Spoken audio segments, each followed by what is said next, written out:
இது வந்து சுயமரியாதை இயக்கத்தின் நூற்றாண்டு. நேற்று கூட கோயம்புத்தூர்ல நடந்திருக்கு. திராவிட இயக்க தமிழர் பேரவை சார்பில் அத்தனை திராவிட இயக்கங்களும் அதிமுக தவிர்த்து ஒரே மேடையில இருந்த அந்த ஒரு காட்சியை வந்து பார்த்தோம்.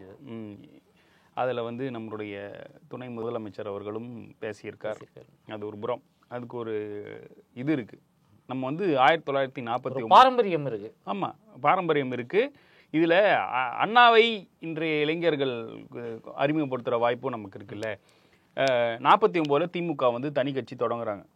1953 அப்போதான் வந்து மடாதிபதிகள் இருக்காங்கல்ல, மடாதிபதிகள்னா பெண்களுக்கான மானியம் தராங்க. அந்த கோயிலில் இருக்க பெண்களுக்கான மானியம், அப்புறம் வந்து இந்த பிரசவம் பார்க்கறதுக்கான வசதிகள் எல்லாம் அப்போதான் செஞ்சு தராங்க. இதுக்கெல்லாம் காரணம் யார் தெரியுமா அப்படின்னு அண்ணா கேட்குறாரு. அண்ணா நினச்சிருந்தா நாங்கள் திமுகவின் போராட்டம்னு சொல்லி முடிச்சிருக்கலாம். அவர் சொன்னது இது வந்து சுயமரியாதை இயக்கத்தின் பிரச்சாரத்தால். அதாவது யாருக்குமே அவர் எதுக்குமே ஸ்டிக்கர் ஒட்டலை. இதை எங்கே கொண்டு போய் சேர்க்கலாம் அப்படின்னா, நேற்று ஒரு அவன் இருந்துட்டு வக்ஃப் போர்டு சட்டத்துக்கு ஏன் திமுக வந்து வாதாடவில்லை, தமிழ்நாடு அரசு வந்து வழக்கு தொடுக்க தமிழ்நாடு அரசு வழக்கு தொடுக்கவில்லை. 2 பேர், ரிச்சர்ட் வில்சன் சாரோட பையன் வில்சன் சார், ஒருத்தர் ஆராஸ் அண்ணனுக்கு ஆதரவா, இன்னொருத்தர் கவர்மெண்ட்டுக்கு தான் என்கேஜ் ஆகும். மொத்தமா 5 பெட்டிஷன்ஸ் தான் வந்து கவர்னர் ஜட்ஜே பிக்கப் பண்ணார். ஜட்ஜ் அந்த பேனலே, சிஜிஐ பேனலே பிக்கப் பண்ணது. இவங்க போட்ட கேஸ் வந்து இதுக்கே வரவே இல்லை, மேடைக்கே வரவில்லை. இதுலயுமே ஆராஸ் அண்ணன் இதை ஏன் பிக்கப் பண்ணாங்கன்னா, அவர் வந்து வக்ஃப் போர்டு கமிட்டியில இருந்தார். அந்த கமிட்டியில ஸ்டாண்டிங் கமிட்டியில இருந்தனால அவரையும் வந்து பிக்கப் பண்ணிட்டாங்க. சாதாரணமா நம்ம எங்கனாலும் வழக்கு போடலாம், செஷன்ஸ் கோர்ட்ல போய் போடலாம், உயர் நீதிமன்றம் வரைக்கும் கூட போடலாம். உச்ச நீதிமன்றத்துல அந்த வழக்கை எடுத்துக்கிறது அப்படிங்கிறது வந்து ரொம்ப ரேரான ஒரு. ஆமா, ஃபர்ஸ்ட் வந்து வழக்கு எடுத்துக்கிறதுக்கு ஒரு ப்ரொசீஜர் இருக்கு. எஸ்எல்பி எல்லாம் போடுவானுங்கல்ல. மதுரையில ஒரு ரமேஷ்னு ஒரு ஆள் போடுவாரு, இங்க ஏதோ யானை அப்படின்ற அடைமொழியோட ஒருத்தர் போடுவாரு. எதுக்கோ கேஸ் போடுவாங்க சம்பந்தம் இல்லாத விஷயங்களுக்குலாம். அதெல்லாம் இங்க எடுத்துக்கிற மாதிரி உச்ச நீதிமன்றத்துல வந்து ஒரு வழக்கை வந்து எடுத்துக்கிறது எஸ்எல்பின்னு இருப்பாங்க, ஸ்பெஷல் லீவ் பெட்டிஷன் அப்படின்பாங்க. அது அக்செப்ட் ஆனாதான் கேஸே வந்து எடுத்துக்குமா முடியுமா அப்படின்னு இருக்கு. இவன் வந்து திமுக ஒரு கேஸை போடுதுன்னா திமுகவுடைய பேக்ரவுண்ட் எல்லாம் பார்ப்பாங்க. ஒரு 75 வருஷத்து கட்சி, இத்தனை முறை ஆட்சியில இருந்திருக்கிறாங்க, இதெல்லாம் செஞ்சு இருக்கிறாங்க.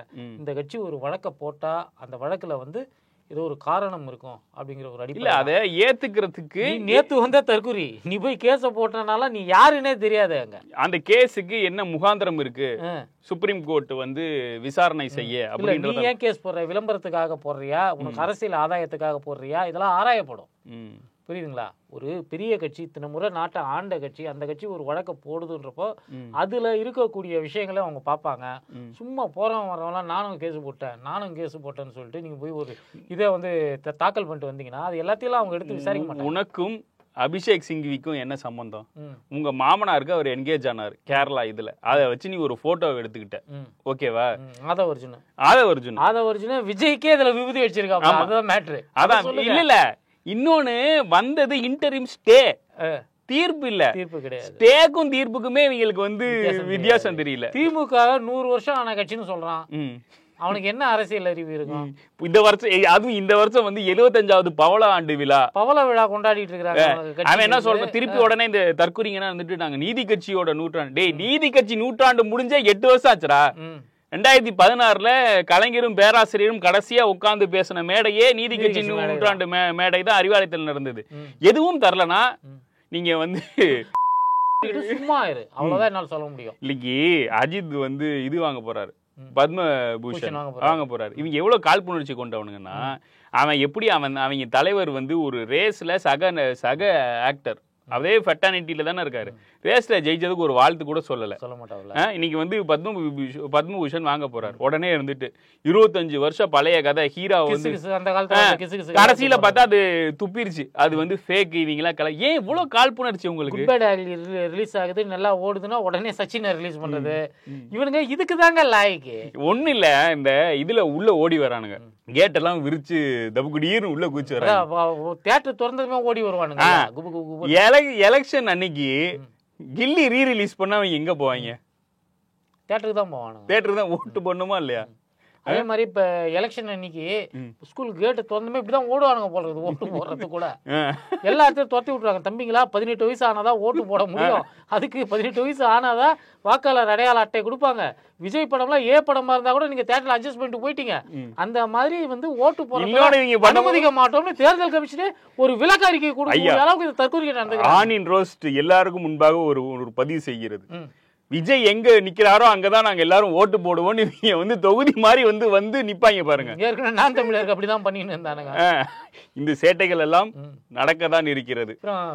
சட்டமன்றத்தில் அரசு ஊழியர்களுக்கு சலுகைகள் அறிவிக்கப்பட்டிருக்கிறது. அவங்க பெருசா எதிர்பார்த்த விஷயம், திமுக ஆட்சிக்கு வரும்போதெல்லாம் எங்களுக்கு சலுகைகள் அறிவிக்கப்படும் அப்படின்னு அரசு ஊழியர்கள் எதிர்பார்ப்பது என்பது ஒரு வழக்கமான ஒரு விஷயம்தான். இந்த முறை தாமதமாகி இருக்கிறது. அதுக்கு காரணம் அரசு ஊழியர்களுக்கே தெரியும், நிர்வாகம் பண்றவங்க அவங்க தானே, அவங்களுக்கே தெரியும். கொரோனா உச்சத்தில் இருந்த ஒரு காலகட்டத்தில் இந்த அரசாங்கம் பதவியேற்றது.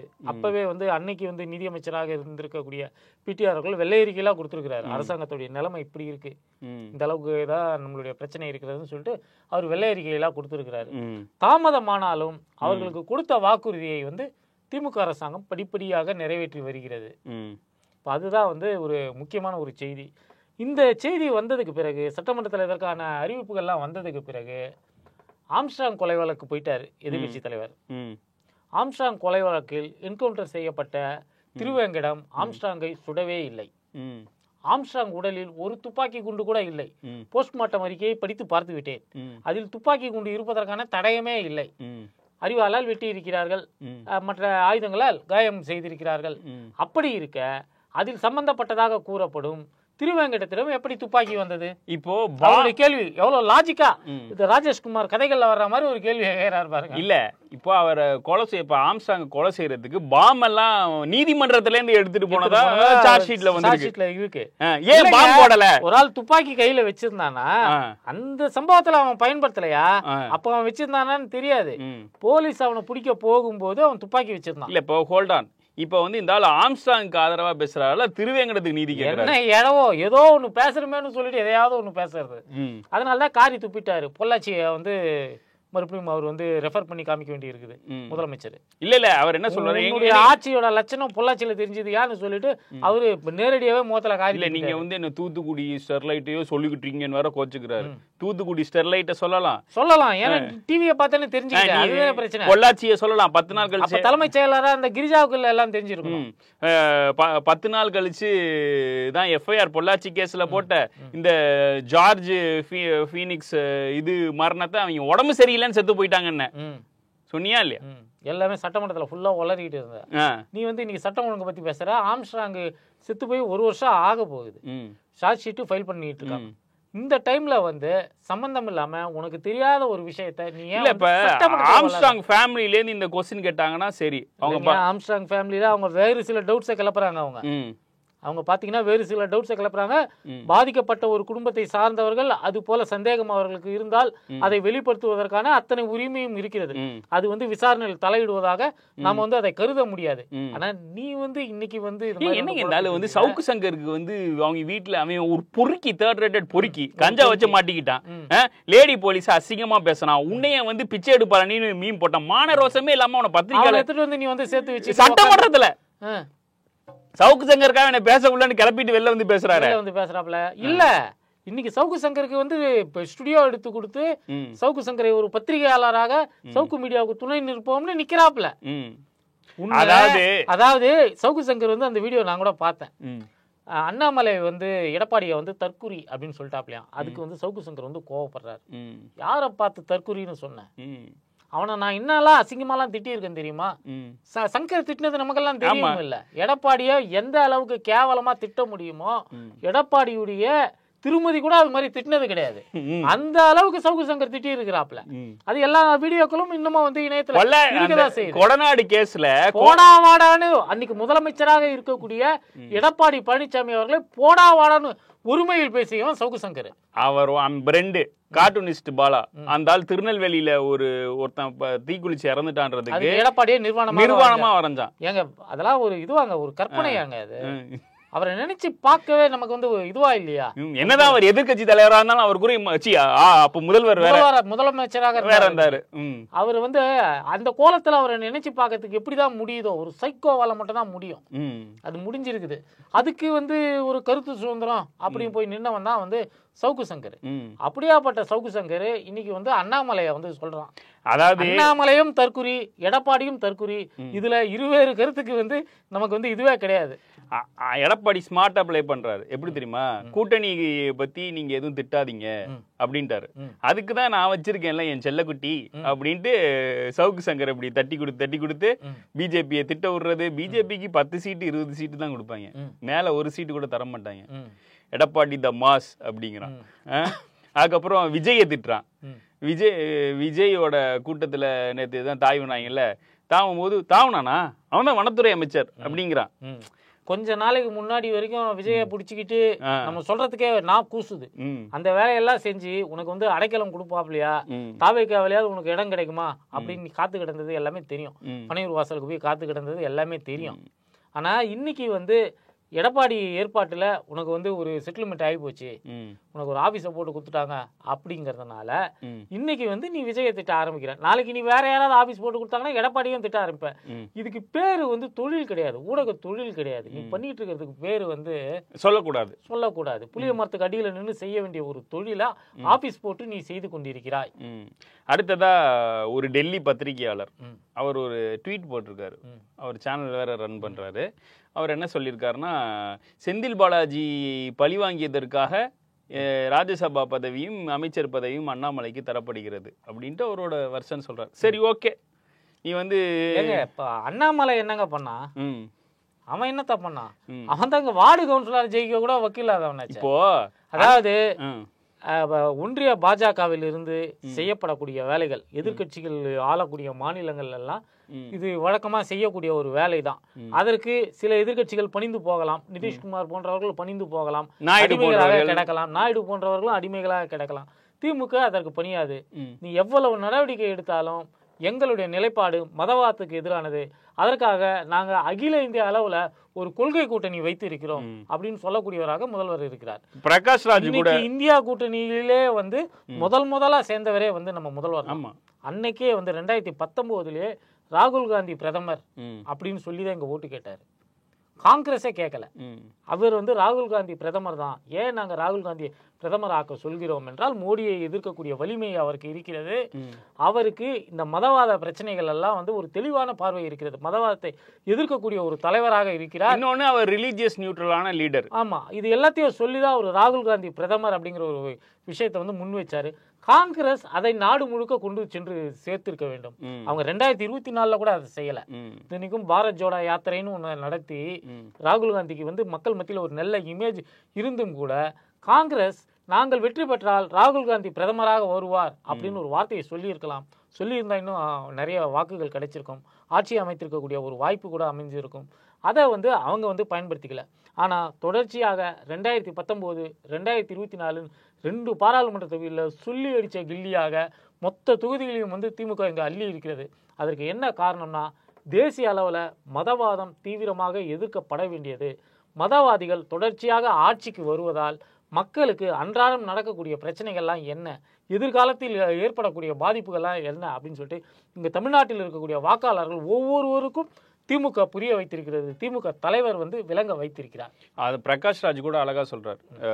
Stalin and his team, chief minister Stalin and his team வந்து ஒரு மாடலை, ஒரு ஃப்ரேம் ஒர்க்கை வந்து செட் பண்ணி கொடுத்துருக்காங்க இந்தியா முழுக்க.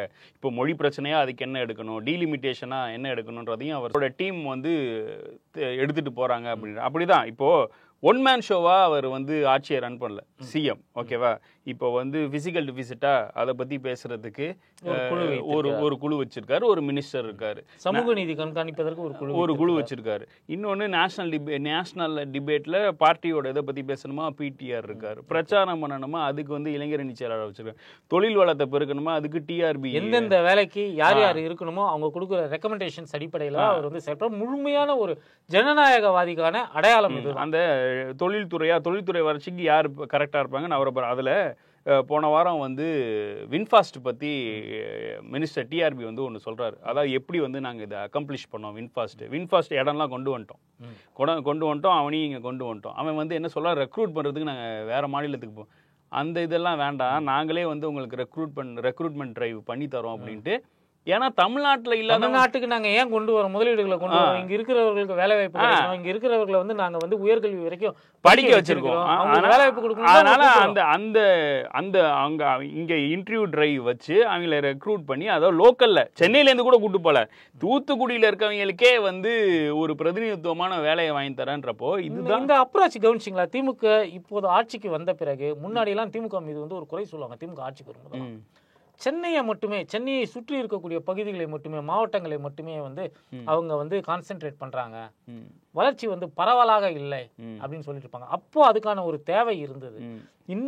இந்த முறையிலான திமுக ஆட்சி சென்னையை போலவே எல்லா நகரங்களும் வளர வேண்டும். ஏங்க நான் லெதர் இண்டஸ்ட்ரீஸ் பெரம்பலூர்லயும் அரியலூர்லயும் கொண்டு வந்திருக்காங்க. ஏன்னா அங்க ரொம்பவுமே வந்து பின்தங்கிய மாவட்டம் அரியலூர் பெரம்பலூர் மாவட்டம். அங்க அரியலூர் எடுத்துக்கிட்டீங்கன்னா சிமெண்ட் ஃபேக்டரியை விட்டா வேற எதுவுமே இல்லை. அதுல ஏகப்பட்ட நோய் பாதிப்புகள்லாம் மக்களுக்கு வர ஆரம்பிக்குதுன்றப்போ சரி, அப்ப நான் லெதர் இண்டஸ்ட்ரீஸ் வந்து கொண்டு வந்து, அதே மாதிரி கல்வி நிலையங்கள், அது பள்ளிகளாகட்டும், கல்லூரிகளாகட்டும், பல்கலைக்கழகங்களாகட்டும் பரவலா இருக்கணும், மாநிலம் முழுக்க பரவலா இருக்கணும். எல்லாரும் வந்து கல்விக்காகவும் வேலைக்காகவும் சென்னையை நோக்கி தான் வரணும் அப்படிங்கிற ஒரு அவசியம் கிடையாது. இன்னைக்கு இருக்கக்கூடிய ஒரு நவீன உலகத்துல நமக்கு நல்ல டிரான்ஸ்போர்ட் ஃபெசிலிட்டி இருக்கு, கம்யூனிகேஷன் ஃபெசிலிட்டிஸ் வந்திருக்கு. அதனால நம்மளுடைய பிழைப்புக்காக இடம்பெயரக்கூடிய ஒரு இது தேவை வந்து இன்னைக்கு கிடையாது அப்படிங்கிற ஒரு முடிவில் வந்து அரசாங்கம் இருக்கு. அதோட அடிப்படையில தான் நீங்க சொல்ற மாதிரி தூத்துக்குடியில் இருப்பவர்களுக்கு இதன் மூலமாக வேலை வாய்ப்பு கிடைக்கணும்னு சொல்லிட்டு தொழில்துறை அமைச்சர் ஒரு ஏற்பாடு செஞ்சு. அடுத்ததா இவங்க நம்ம மேல வைக்கிற விமர்சனம்ல இன்னொன்னு வந்து வேங்கை வயல்ல சார்ஜ் ஷீட் ஃபைல் பண்ணியாச்சு. சார்ஜ் ஷீட்ல என்ன பண்ணிருக்காங்கன்னா, அந்த தண்ணீரை யாரும் குடிக்கவில்லை, மலம் கலந்த தண்ணீரை யாரும் குடிக்கவில்லை, குடித்ததற்கு அவர்கள் சொன்னதற்கு பிறகுதான் அந்த மலம் கலக்கப்பட்டதற்கான இதுன்னு இருக்கு. இவங்க திரும்பி திரும்பி திரும்பி முக்கியமா இந்த ஒரு ஆத்திரம் கொடுக்கக்கூடிய ஒரு நிகழ்வு தான். அப்படி ஒரு செய்தி வந்தப்போ நம்ம எல்லாருமே வந்து உணர்ச்சி வசப்பட்டோம். ஆனா நம்மள மாதிரி அரசாங்கமும் உணர்ச்சி வசப்பட முடியாது, விசாரணை அமைப்புகளும் உணர்ச்சி வசப்பட முடியாது. உண்மைக்கு ஒரு பக்கம் தான் இருக்க முடியும். அந்த உண்மையை நோக்கிதான் அவர்கள் வந்து நீதியை பெற்று. சரி, இப்போ இதுல திமுக அரசை நீ குறை சொல்ற, அப்ப திமுக அரசை குறை சொல்ற அப்படின்னா திமுக வந்து ஒண்ணு எய்தர் இந்த சைடு எடுக்கணும், அந்த சைடு எடுக்கணும். இப்போ அந்த சைடு எடுக்கணும்னா அந்த இடத்துல குற்றவாளியா எல்லாரும் ப்ரொஜெக்ட் பண்றது ஏடிஎம்கே காரணம் இல்லையா, ஏடிஎம்கேவோட தலைவரை, அந்த உள்ளூர்ல இருக்கக்கூடிய ஒரு தலைவரை. ஆனா இந்த அரசாங்கம் ரொம்ப என்ன சொல்லுது அப்படின்னா, அவங்க குடிக்கவே இல்லை, திரும்ப அவங்கள வந்து அந்த தண்ணியை குடிச்சவன் சொல்லாதீங்க, மக்களை இழிவுபடுத்தாதீங்க. இப்போ இது தாவேகாரன் சொல்லலாமா, நீ மாநாட்டுக்கு போய் பாத்ரூமுக்கு போற தண்ணியை குடிச்சவன் தற்கூறீங்க, அவன் வேற என்ன, அவங்களுக்கு வேற பாயிண்டே இல்லைனாலும் இதை சொல்லிட்டு இருக்கானுங்க. இன்னொன்னு இன்னைக்கு மிக முக்கியமான ஒரு தீர்ப்பு வந்திருக்கு. கண்ணகி முருகேசன் கேஸ்ல வந்து தீர்ப்பு. அதாவது 2003 ஒரு பிகாம் படிச்ச பெண்ணும் ஒரு கெமிக்கல் இன்ஜினியரிங் படிச்ச பையனும் சாதி மறுப்பு திருமணம் பண்றாங்க. அந்த பொண்ணோட அப்பாவும் அண்ணனும் அவங்க 2 பேத்துக்கு பப்ளிக் ஸ்பேஸ்ல விஷம் குடி அப்படின்னு கட்டாயம் பண்ணி கொன்னு அதை எரிச்சதான் கேஸ். அதுல வந்து அன்றைய ரிட்டையர்டு டிஎஸ்பி ஒருத்தரும் ஒரு போலீஸும் வந்து கைதாகியிருக்காங்க. 2009 போலீஸ் இன்வால்வ் ஆனனால சிபிஐல இது வந்து 2009 வந்து தீர்ப்பு. அந்த பொண்ணோட அண்ணனுக்கு வந்து கேபிட்டல் பனிஷ்மெண்ட்டும் மற்றவங்களுக்கு வந்து ஆயுள் தண்டனையும். அது 2022 அவங்க அப்பீல் போனப்ப திருப்பி வந்து அந்த கேபிட்டல் பனிஷ்மெண்ட்டை ஆயுள் தண்டனையா மாத்திட்டாங்க. அதே தீர்ப்பை இன்று உச்சநீதிமன்றமும் இதா இருக்கு. இப்போ இதுல என்னன்னா 22 வருஷம் ஆயிருக்குங்கிறத நீங்க பார்க்கணும். இந்த தீர்ப்பு, இது மாதிரியான தீர்ப்புகளுக்கு வந்து 22 வருஷம் ஆகியிருக்கு. அதாவது நம்ம நீதிமன்றங்கள்ல மக்களுக்கு நீதி கிடைக்கிறதுக்கு இவ்வளவு பெரிய ஒரு தாமதம். 22 வருஷங்கிறது கிட்டத்தட்ட ஒரு ஜெனரேஷன். 30 வருஷத்தை ஒரு ஜெனரேஷன் கணக்கில் எடுத்துக்கிட்டோம்னா அதுல வந்து இது வந்து 3/4 பங்கு வந்துடுச்சு. இதற்கு பிறகு நீதி கிடைச்சி அவங்களுக்கு என்ன பிரயோஜனம் கிடைக்கும் இந்த நீதினால? ஆனா நம்ம ஊர்ல கீழமை நீதிமன்றங்கள்ல இன்னைக்கு காலையில கூட பார்த்திருப்பீங்க 2 செய்தி. கீழமை நீதிமன்றங்கள்ல விடுவிக்கப்பட்ட அமைச்சர்களை வந்து உயர் நீதிமன்றத்துல வந்து அந்த தீர்ப்பு செல்லாது, அதை வந்து மீண்டும் விசாரிக்கணும், மீண்டும் அதே நீதிமன்றமே விசாரிக்கணும் அப்படின்னு சொல்லக்கூடிய ஒரு போக்கு மிக அதிகமாகி கொண்டிருக்கிறது. அதாவது முடிஞ்சு போன கேஸை எல்லாம் தோண்டி எடுத்து மறுபடியும் பண்ணுங்க அப்படின்னு சொல்றதுல ஏதாவது அரசியல் பின்னணி இருக்குமோங்கிற ஒரு சந்தேகம் என்ன நீதிமன்றங்களின் நேரம் இதுல வீணாகி கொண்டிருக்கிறது. இப்போ ஒன்றும் இல்லை, இப்போ அப்போ கீழமை நீதிமன்றங்களில் தான் விட்னஸ் கிராஸ் பண்ணி எல்லாமே நடக்கிற ப்ரொசீஜர் அங்கே தான். ஹைகோர்ட்ல விட்னஸ் எல்லாம் கிராஸ் பண்ண மாட்டீங்க. லோயர் கோர்ட்ல உள்ள தீர்ப்பு சரியாக தீர்ப்புல உள்ள மெரிட்ஸை டிமெரிட்ஸை வந்து பார்க்க போறீங்க. ஓகேவா? அப்ப நீ திருப்பி ரீவிசாரணை சொல்றல, அந்த டிமெரிட்ஸ் என்னன்னு சொல்லு. ஏன் ஒன்லைனரா வந்து இந்த விசாரணை 6 மாசத்துல நடக்கணும் டிமெரிட்ஸ் சொல்லி இந்த தீர்ப்பு அதிகமா போயிட்டு இருக்கு. நிறைய வக்கீல் நண்பர்கள் இதை பத்தி வந்து ஆச்சரியமா சொல்றாங்க. அவங்க சொல்லக்கூடிய சில காரணங்கள்லாம் இருக்கு, அது நம்ம பொதுவில் விவாதிக்க முடியாத அளவுக்கான பல்வேறு பின்னணிகளை சொல்றாங்க. அதிர்ச்சிகரமா இருக்கு. இல்ல எனக்கு டவுட் வந்து இதுதான், இப்ப கீழமை நீதிமன்றங்கள்ல ஒரு வழக்கை எடுத்து 2 ஆண்டுகள் 3 ஆண்டுகள் முழுமையாக விசாரிச்சு ஒரு தீர்ப்பு ஒரு நீதியரசர் கொடுக்குறாரு இல்லையா, ஒரு மாஜிஸ்ட்ரேட் கொடுக்குறாரு இல்லையா, அவருடைய மனநிலை என்னவா இருக்கும்? இன்னொன்னு தெரியுமா, அவங்க எல்லாமே வந்து ப்ராப்பரா எக்ஸாம் எழுதி மேஜிஸ்ட்ரேட் ஆனவங்க, டிஸ்ட்ரிக்ட் ஜட்ஜ் ஆனவங்க. ஆனா இங்க கொலிஜியம்ன்ற முறைப்படி ஹைகோர்ட் எப்படியோ வரவங்க இப்படி இருக்காங்க. டிஸ்ட்ரிக்ட் ஜட்ஜ்ல இருந்து ஹைகோர்ட் ஜட்ஜுக்கான எலிவேஷனும் டிஸ்ட்ரிக்ட் ஜட்ஜ்ல இருந்து சுப்ரீம் கோர்ட்டான எலிவேஷனும் மிக மிக குறைவு. அவங்க நமக்கு வந்து நம்முடைய அக்கறை வந்து நீதித்துறையின் மாண்பு காக்கப்பட வேண்டும். அதை நம்ம வெளியில இருந்து நாம பண்ண முடியாது. நாம வந்து நீதித்துறையை மரியாதைக்குரிய ஒரு இடத்துல பாக்குறோம், அதை வந்து ஒரு கோயிலா பாக்குறோம். அங்க வந்து நமக்கு நீதி கிடைக்கும். இல்ல நீங்க வந்து விசாரணையை திரும்பி பண்ண சொல்லுங்க, ஒன்னும் பிரச்சனை இல்ல, திருப்பி ஆனா அந்த ஏற்கனவே பண்ணதுல என்ன டிமெரிட்ஸ் இருக்குன்றத சொல்லுங்க. எதனால அந்த நீதியரசர் அவங்களை விடுவித்தார், நீங்க ஏன் மறுபடியும் விசாரணையை செய்ய சொல்றீங்க, இந்த டிமெரிட்ஸை வந்து தயவு செய்து பப்ளிக்கா சொல்லுங்க. இது ஒரு சார்பாக மட்டுமே நடந்து கொண்டிருக்கிறதா வந்து ஒரு தோற்றம் தெரியுது, மக்கள் மத்தியில வந்து ஒரு தோற்றம் தெரிகிறது. இது வந்து நீதிமன்றங்களுடைய தீர்ப்புகளுடைய பின்னணியில அரசியல் அழுத்தம் இருக்கிறதோ என்கிற ஒரு சந்தேகத்தை பொதுமக்களுக்கு ஏற்படுத்தி விடும். அதனால வந்து நீதிமன்றம் மீது இருக்கக்கூடிய மரியாதை, நீதியரசர்கள் மீது இருக்கக்கூடிய மரியாதை இவர்கள் வந்து மக்களுக்கு வந்து குறைவதற்கான ஒரு வாய்ப்பு இருக்கு. அது இந்த ஜனநாயகத்துக்கு ரொம்ப ரொம்ப ஆபத்தானது. அப்படிங்கிற ஒரு அடிப்படையில தான் ஜனநாயகத்தின் மீது நம்பிக்கை வைத்திருக்கக்கூடியவர்கள் நாம நினைக்க முடியும், கவலைப்பட முடியும். இப்போ இந்த கண்ணகி முருகேசன் கேஸ்ல எடுத்துக்கிட்டீங்க அப்படின்னா இது ஒரு மிக வக்ரமான எண்ணம் இல்லையா? இப்போ அதுக்கு வந்து போராடி நீதிமன்றத்துல நீதி பெற்று தரதுக்கான ப்ராசஸே கிட்டத்தட்ட நீங்க சொல்ற மாதிரி 22 வருஷம் ஆயிருக்கு. இப்போ நம்ம தனி சட்டம்னு ஒண்ணு கொண்டு வந்தோம் அப்படின்னா, இப்ப தனி சட்டம்ன்றது வைங்க, இப்போ வந்து ஒரு எஸ்சிக்கும் ஓபிசிக்கும் நடக்குது அப்படின்றப்ப தனி சட்டம் செல்லும். எஸ்சிக்குள்ளே நடக்கும் ஆணவ படுகொலைகள், இங்க மட்டும் ஒன்னும் இது வாங்கல, ஓபிசிக்குள்ளே நடக்கும். அதுல எப்படி நீ கிளாசிஃபை பண்ணுவ, எப்படி வந்து அந்த லேடரை செட் பண்ணுவன்ற ஒரு பிரச்சனை இருக்கு. அப்ப நம்ம என்ன கேட்கலாம், அரசாங்கத்தை என்ன கேட்கலாம்னா, இதை ஸ்பீடப் பண்றதுக்கான ஒரு ப்ராசஸ் பண்ணுங்க. தனி சட்டம் வேணா, இதை இப்போ ஏற்கனவே வந்து சிஎம் சொல்லிட்டாரு, இப்போ இன்ஸ்பெக்டர் விசாரிக்கிறத டிஎஸ்பி விசாரிக்க போறாருன்றத சிஎம் கொண்டு வந்தாரு. இப்போ இதுக்குன்னு ஒரு தனி கோர்ட்டும் செட்டில் ஆயாச்சு. இப்போ இதுக்குன்னு தனி பிபி வேணுமா, இந்தந்த பிபி இத்தனை இயர்ஸ் எக்ஸ்பீரியன்ஸ்ல இருக்க பிபி தான் வாதாடணும் அரசு சார்பா அப்படின்றத அதை மாத்திக்கலாம். இந்த ப்ராசஸை தான் கொண்டு வரணுமே தவிர, இப்போ இன்னொரு கிளாஸும் கொண்டு வந்தோம் அப்படின்னா 2 கிளாஸும் ப்ரூவ் ஆனாதான் அவனை வந்து கன்விக்ட் பண்ண. ஒரு போதாமை இருந்தாதான் தனி சட்டம் கொண்டு வர முடியாது. ரேக்கிங்க்கு அந்த போதாமை இருந்தது. ஏன்னா ரேக்கிங்கில் ஈடுபடக்கூடியவர்கள் சில பேர் மைனரா இருப்பாங்க, சில பேர் மேஜரா இருப்பாங்க. இதையெல்லாம் இந்த குழப்பங்கள் எல்லாமே வந்து ஏற்கனவே இருக்கக்கூடிய நம்மளுக்கு இருக்கக்கூடிய அரசியல் சட்ட பிரிவுகள்ல போதுமான தண்டனை அவங்களுக்கு வழங்க முடியாத ஒரு நிலை இருக்கு. இன்னொன்னு இதுக்கான ஒரு தனி சட்டம் தேவைப்படும். இதுக்கான ஒரு தனி சட்டம் கொண்டு வரப்படணும்னாலும் அது ஒன்றிய அரசால் கொண்டு வரப்பட வேண்டும், இந்தியா முழுக்க கொண்டு வரப்படும். இப்போ பிசிஆர் அமெண்ட்மெண்ட் கொண்டு வந்து நம்மள எல்லாத்தையும் கழுத்தறுத்தானுங்க இல்லையா?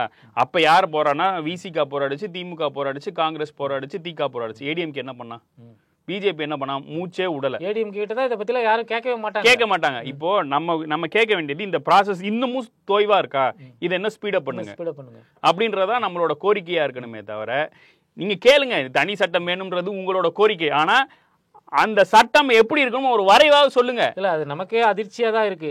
நேத்து வந்து இந்த வைரல் ஆகிட்டு இருக்க இந்த வீடியோ பார்த்துருப்பீங்க, இந்த நீயா நானா வீடியோன்னு சொல்லிட்டு ஒன்று பார்த்துட்டு இருப்பீங்க.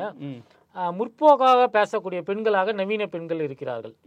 அதாவது 20லிருந்து ஒரு 30 வயதுக்குள்ள இருக்கக்கூடிய பெண்கள் இருக்கிறார்கள். இன்னொரு பக்கமா வந்து கிராமப்புறத்தை சார்ந்த அதுக்கு முந்தைய தலைமுறை பெண்கள், அவங்க 2 பேர் பேசிட்டு இருக்காங்க.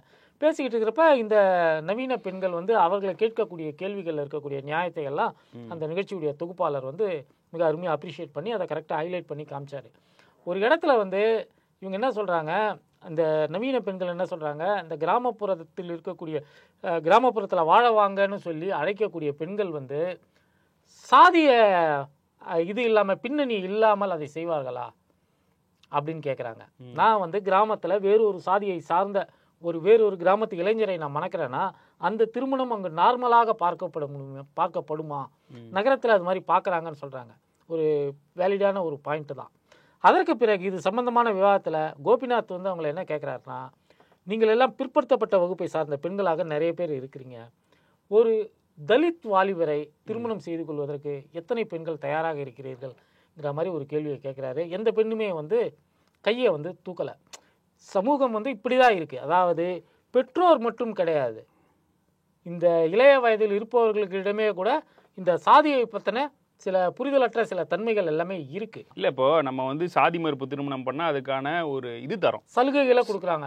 அதை அரசாங்கம் ஊக்குவிக்க தான் முடியும், கட்டாயப்படுத்த முடியாது. இன்னொன்னு இப்ப இதுக்கே வாங்கினீங்கன்னா நீங்க சொன்னது நான் பார்க்கல. இந்த இதுலயே அந்த செத்து போன முருகேசன்றவர் வந்து கெமிக்கல் இன்ஜினியரிங் படிச்சவர். 20 வருஷத்துக்கு முன்னாடி கெமிக்கல் இன்ஜினியரிங் படிச்சா இன்னைய தேதிக்கு அவங்களோட வாழ்க்கையே வேற மாதிரி இருந்திருக்கும். மாசம் 2 லட்சம் 2.5 லட்சம் சம்பாதிக்க முடியாம இருக்கும். கண்ணகியோட அப்பா வந்து என் மாப்பிள்ள 2 லட்ச ரூபா 2.5 லட்ச ரூபா சம்பாதிக்காரு, என் பொண்ணை நல்லா பாத்துருக்காரு, வீடுல வச்சிருக்காரு. இது பெருமையா?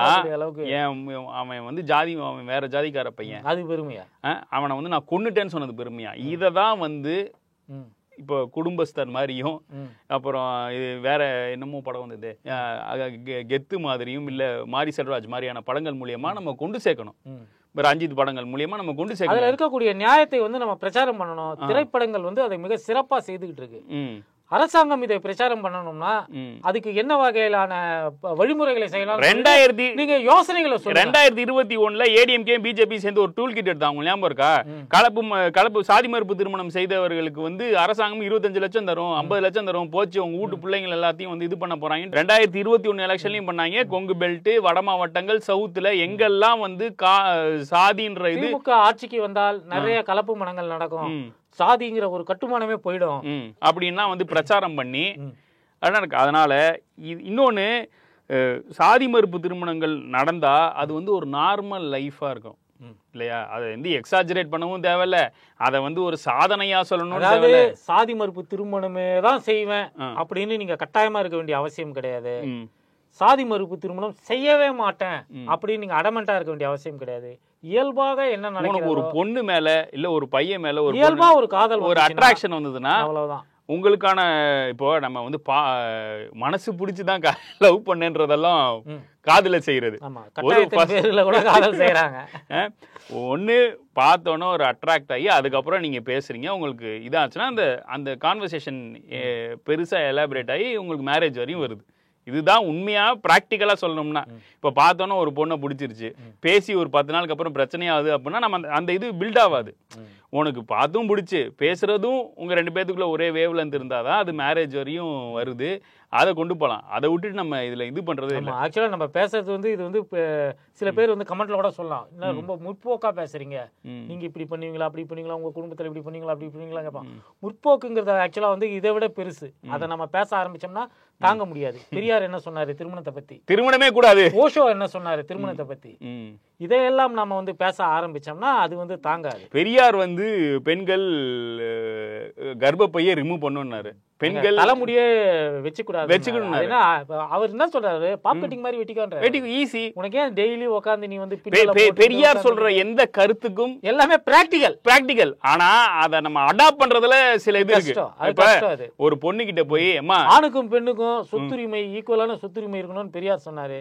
அவரு சொல்லி வந்து இத்தனை வருஷம் 75 ஆண்டுகள் கழிச்சு கலைஞர் வந்து சட்டமாக்குறாரு. இன்னி வரைக்கும் கலைஞரை கரிச்சு கொட்டிட்டு உட்காந்துட்டு இருக்கீங்க. இது ஒன்னும் அவ்வளவு பெரிய பாவமா செஞ்சுட்டாரு கலைஞர் இல்ல. இப்போ பெரியார் வந்து எல்லாத்தையும் பாப் கட் வெட்ட சொல்றாரு, எல்லா பொண்ணுக்கும் பெரிய நியூக்கே கட்டிக்க சொல்றாருங்க. அதுதான் வசதியான. ஏன் உட்காந்து 8 முழம் சேரையை வந்து கட்டிக்கிட்டு டைம் வேஸ்ட் பண்ணிட்டு உட்காந்துட்டு இருக்க? வெளியில கிளம்புறீங்க, நீ உங்க புருஷனை வந்து சினிமாவுக்கு கிளம்புறீங்க, பேண்ட் போட்டுக்கங்க, 2 பேரும் பேண்ட் போட்டு ஈஸியா போங்க. அவன் அவ்வளவு சீக்கிரம் ரெடி ஆயிட்டா, நீ ஏன் இவ்வளவு நேரம் எடுத்துக்கிற?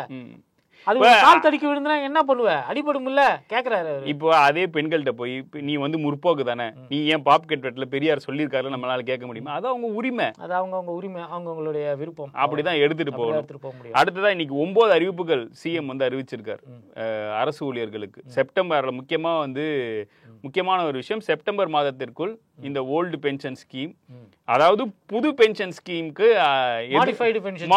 மாடிஃபைட் பென்ஷன் ஸ்கீம் கொண்டு வருவோன்றப்ப இப்போ எடப்பாடி அரசு ஊழியர்களுக்கு எதிராக என்ன பேசிருக்கான்றத ஆடியோ கேளுங்க. இப்ப பள்ளிக்கூடத்தில் இருக்கிற ஆரம்ப பள்ளி வாத்தியார்கள், ஆரம்ப பள்ளி இருக்குது, அதுல ஹெட்மாஸ்டர் இருக்கிறவங்களுக்கு எவ்வளவு சம்பளம் தெரியுங்களா? 82,000 ரூபாய். ஹெட்மாஸ்டருக்கு 82,000 ரூபாய். 5ஆம் கிளாஸ் ஹெட்மாஸ்டருக்கு 82,000 ரூபாய். 160 நாள் லீவு. எவ்வளவு பணத்தை வாங்கிட்டு போராட்டம் நடத்தினா யார் ஏத்துக்குவா? எவ்வளவு பணம் தெரியல? ஒரே வருஷம் மட்டும் கடந்த ஆண்டு மட்டும் 14,719 கோடி. இவர்களுக்கு சம்பள உயரம் மட்டும் 14,719 கோடி நம்ம தான். இவ்வளவு பணத்தை வாங்கிட்டு போராட்டம் நடத்தினா எந்த விதத்துல சரியா? ஓகேவா? இந்த அரசாங்கம் இதெல்லாம் பண்ணிருக்கு. இப்போ நான் என்ன சொல்ல வரேன்னா, இந்த கடுமையான நிதி நெருக்கடியிலும் இதை வந்து ஒரு அரசு இவ்வளவு நீங்க எதிர்பார்க்கிற மாதிரி ஓல்டு பென்ஷன் ஸ்கீம் வருமா அப்படின்றது தெரியாது. அதுலேருந்து ஒரு மாடிஃபை, இப்போ நீங்க வாங்குற சம்பளத்துலேருந்து ஒரு 40 to 50% உங்க தருவாங்க. அப்படி இல்லைன்னா பேசிக் பேல ஒரு % அதுதான் தர முடியும் இந்த அரசாங்கத்தால். அதனால நீங்க வந்து நாங்க கப்பல்ல வேலை வாங்கி தரேன்ட்டு வருவானுங்க எலெக்ஷன் அப்ப. எடப்பாடி என்ன சொன்னார்ன்றத பாருங்க. இன்னொன்னு மிக முக்கியமா நீங்க நோட் பண்ணோம், மகாராஷ்டிரா எலெக்ஷன்ல தேர்தலுக்கு முன்னாடி இந்த உரிமை தொகை கொடுத்ததை வந்து பாதி கட் பண்ணிட்டாங்க, அமௌண்ட்டையும் 30% கட் பண்ணிட்டான். எடப்பாடி ஆட்சிக்கு வந்தால் முதல்ல இங்க நடக்க போறது என்னன்னு சொல்றேங்க, பெண்களுக்கு உதவித்தொகை மாதம் 1000 ரூபாய் வந்துட்டு இருக்குல்ல, அதை கட் பண்ணுவாரு, அதை மொத்தமா கட் பண்ணி விட்டுருவாப்ல. அவர் என்ன பண்ணுவார்னா, நான் 1500 ரூபாய் உயர்த்துறேன் அப்படின்னு சொல்லுவாரு. 10% பேருக்கு மட்டும் தான் கிடைக்கும். மீதி 90% பேரை வந்து லிஸ்ட்ல இருந்து தூக்கிடுவாங்க. ஏற்கனவே முதியோர் பென்ஷன், ஆதரவற்ற பெண்களுக்கான ஓஏபி பென்ஷன், இது எல்லாமே வந்து இங்க நாசமானதுக்கு முக்கியமான காரணம் திமுக ஆட்சி முடிந்து அதிமுக ஆட்சி வந்ததுதான். அதிமுக ஆட்சிக்கு வரும்போதெல்லாம் என்ன பண்ணுவாங்கன்னா, இல்ல இது சமூக நல திட்டங்களை தான் கைய வைப்பாங்க. எடப்பாடி காலத்துல கூட ஆரம்பிக்கல, 2015 ஜெயலலிதா ஆட்சியிலே ஆரம்பிச்சாச்சு. இப்போ நம்ம கிராமம் அது ஒண்ணு போயிடும். அதிமுக ஆட்சிக்கு ஒருவேளை வந்தால், வருவதற்கு எனக்கு ஒன்னும் கண்ணுக்கு தெரிந்த தூரம் மட்டும் வாய்ப்பு இல்லை. எடப்பாடி இருக்கும் வரைக்கும் வாய்ப்பு இல்லைன்னு வேணும்னா சொல்லிக்கலாம், நாம உறுதியாக சொல்லிக்கலாம். அதற்கு பிறகு பாத்தீங்கன்னா, பெண்களுக்கு வந்து இலவச பேருந்து பயணம், கட்டணம் இல்லா பேருந்து பயணம், அதுல எப்படி கட் பண்ணுவாங்க நான் சொல்றேன். பிங்க் பஸ்ஸோட நம்பர்ஸை கம்மி பண்ணுவானுங்க. பிங்க் பஸ்ஸோட நம்பர்ஸை கம்மி பண்ணுவானுங்க. 10 வண்டி போயிட்டு இருக்குதுன்னா ஒரே ஒரு வண்டி தான் போகும், அந்த மாதிரி பண்ணுவானுங்க.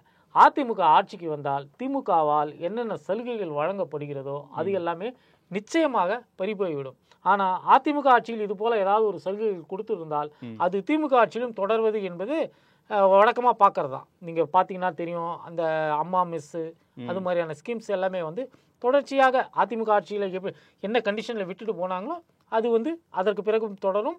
மேலும் அது கொஞ்சம் சிறப்பு செய்தும் தரப்படும். இதுதான் திமுகவுக்கும் அதிமுகவுக்குமான அடிப்படையான ஒரு வேறுபாடு. அப்புறம் முக்கியமா இன்னொன்னு, இவர் மும்பையோடைய மகாராஷ்டிராவுடைய துணை முதலமைச்சர் அவர் என்ன பேசியிருக்காருன்னு பார்த்திருப்பீங்க.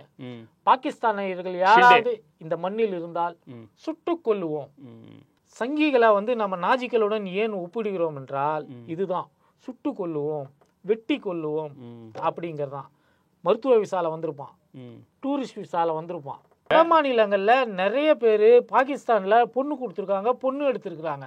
அதை எல்லாத்தையும் நம்ம அத்வானி என்ன பண்ண போறாங்க, அத்வானி என்ன பண்ண போறாங்க கேக்குறேன். பாகிஸ்தான்ல தானே பிறந்தாரு, அவர் என்ன பண்ண போறாங்க?